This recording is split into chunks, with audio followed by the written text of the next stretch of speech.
Washington, the captain had reached a breaking point. The aircraft carrier he commanded, the Theodore Roosevelt, was docked in Guam as the coronavirus raced unchecked through its narrow corridors. The warship's doctors estimated that more than 50 crew members would die, but Captain Brett E. Crozier's superiors were balking at what they considered his drastic request to evacuate nearly the entire ship. Captain Crozier was haunted by the Diamond Princess, a cruise ship of 2,600 passengers in individual cabins where the virus had killed 8 people and infected more than 700. The situation on his ship had the potential to be far worse, nearly 5,000 sailors crammed in shared berths, sometimes stacked 3 high. 8 of his sailors with severe COVID-19 symptoms had already been evacuated to the Navy's hospital in Guam.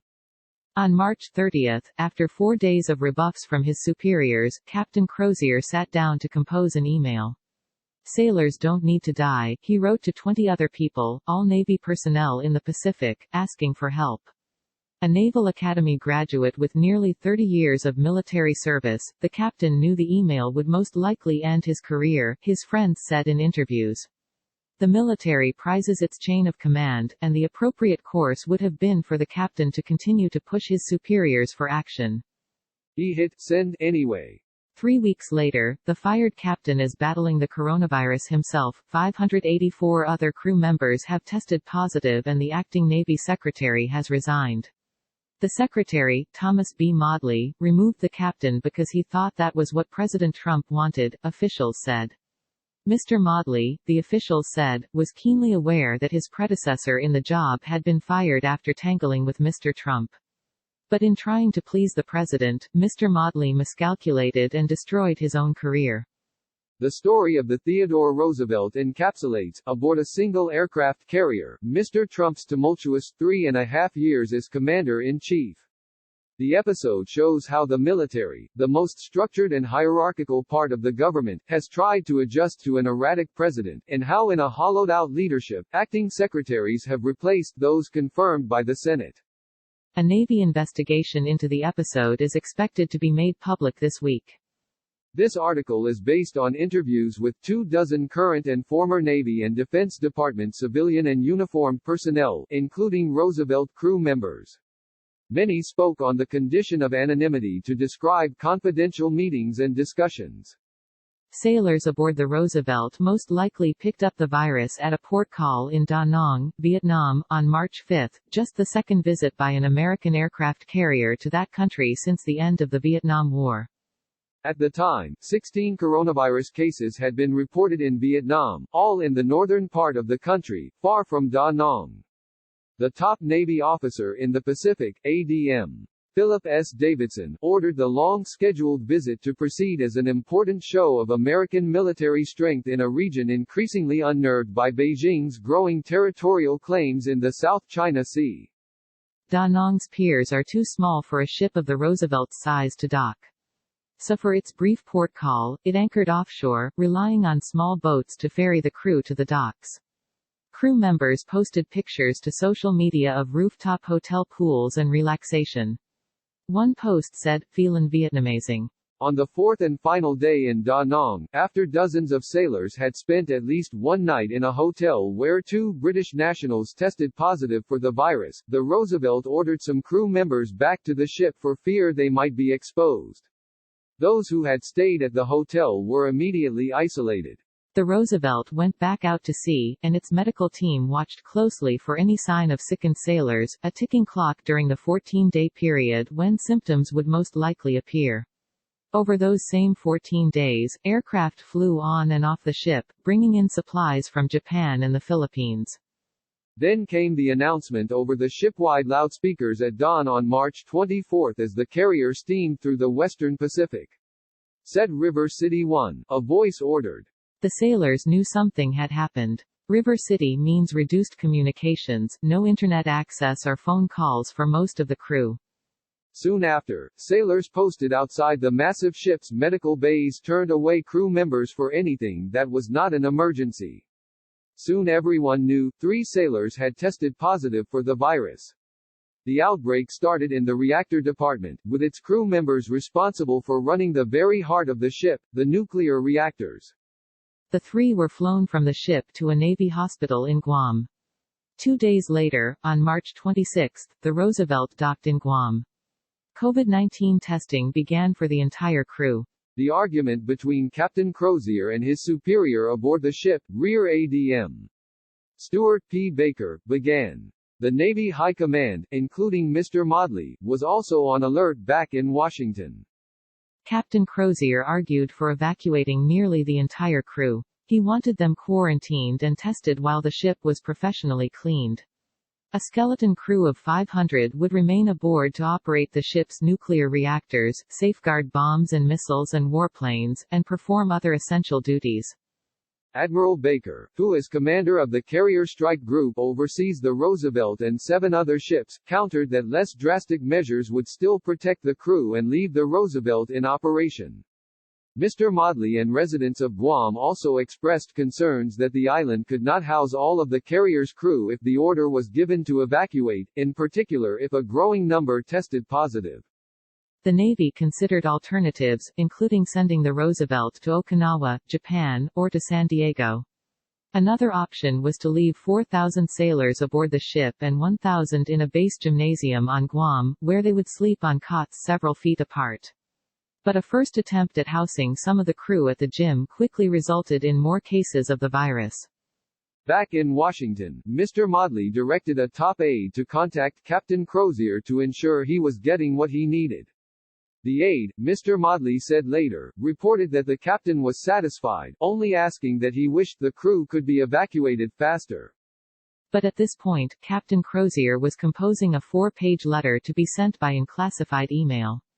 In the recipient line, the header was bland, request for assistance in response to COVID-19 pandemic. The contents of the letter were not.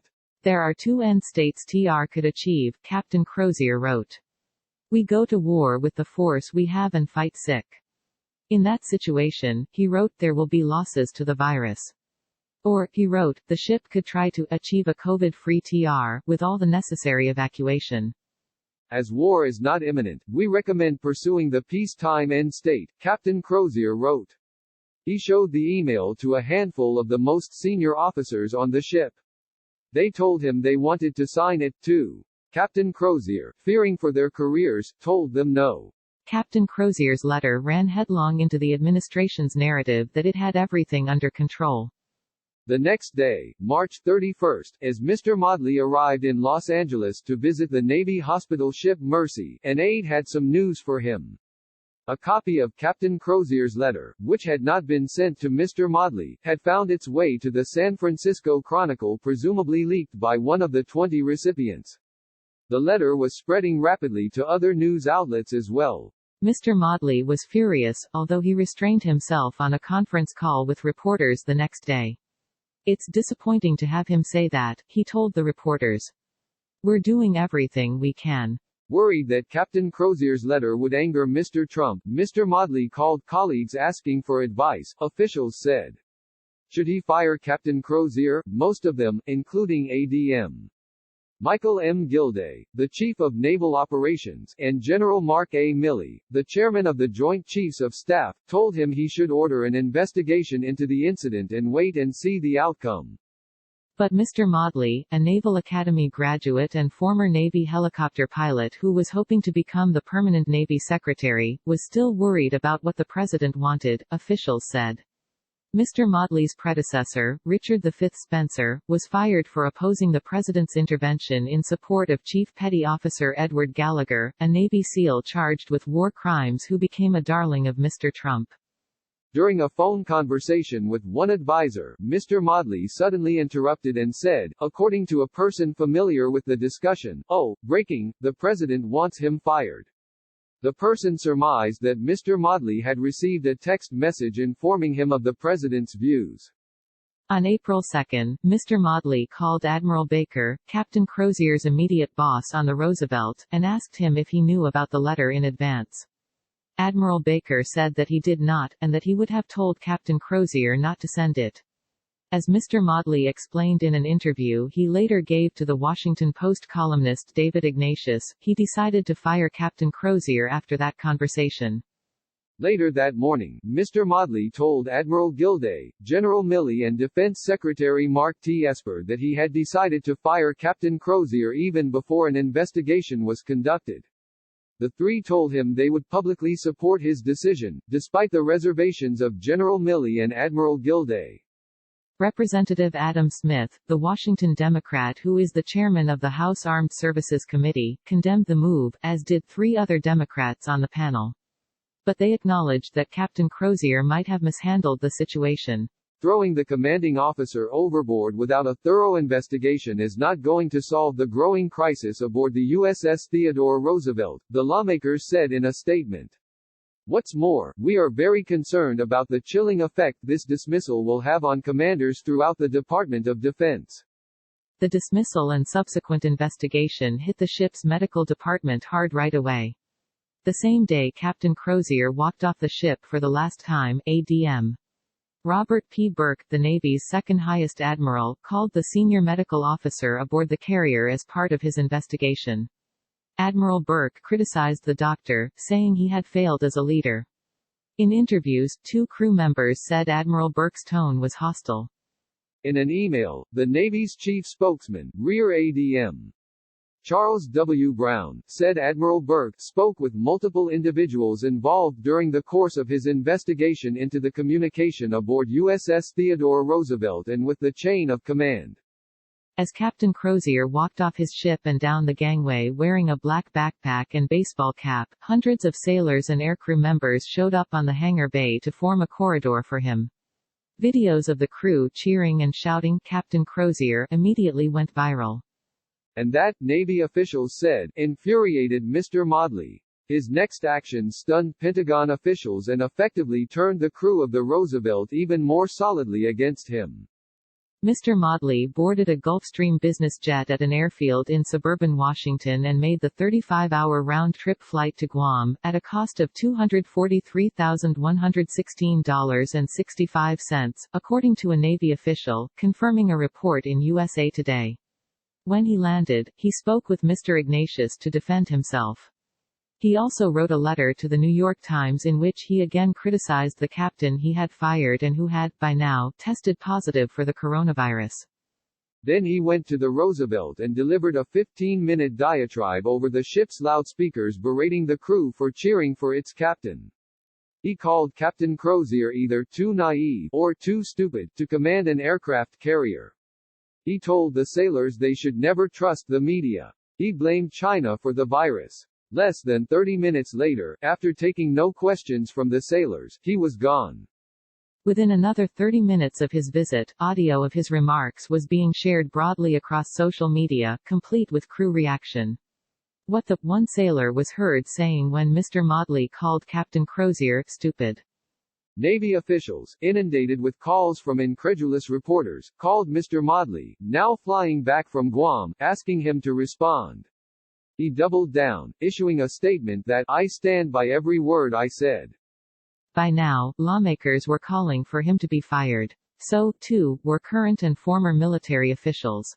What he said to the crew, "I just completely disagree with that," Mike Mullen, a retired admiral who was the chairman of the Joint Chiefs of Staff under Presidents George W. Bush and Barack Obama, said in an interview. The content of it, how he said it, and actually, even that he was there on that ship to say it. Mr. Modley's plane landed at Joint Base Andrews outside Washington on Monday night.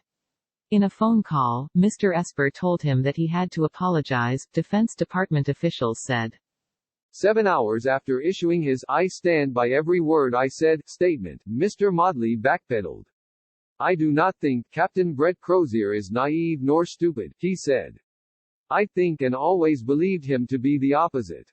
But the damage had been done. The next day, Mr. Modley, now in isolation himself because of potential exposure to the virus during his trip to the ship, called Mr. Esper to offer his resignation.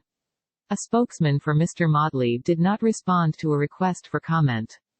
As for Captain Crozier, he remains alone in the Distinguished Visitors' Quarters on Naval Base Guam, battling a coronavirus infection. The 584 other crew members who have tested positive are also in quarantine on Guam, along with nearly 4,000 sailors who have been moved off the ship. One sailor with the virus remains in intensive care at the Naval Hospital on the island. Navy officials say the Roosevelt may be fully cleaned and ready to resume its operations in the Pacific this month. More than 345,000 people have signed an online petition to reinstate Captain Crozier, a step that Admiral Gilday did not rule out last week.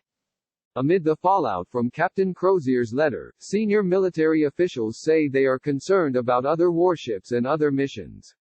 From my perspective, I think it's not a good idea to think that the Teddy Roosevelt is a one-of-a-kind issue, General John E. Hyten, the vice chairman of the Joint Chiefs of Staff, said on Thursday. To think that it will never happen again is not a good way to plan. 3 other carriers, the Ronald Reagan, the Carl Vinson and the Nimitz, have had sailors test positive, and the Navy is rushing to resolve their cases.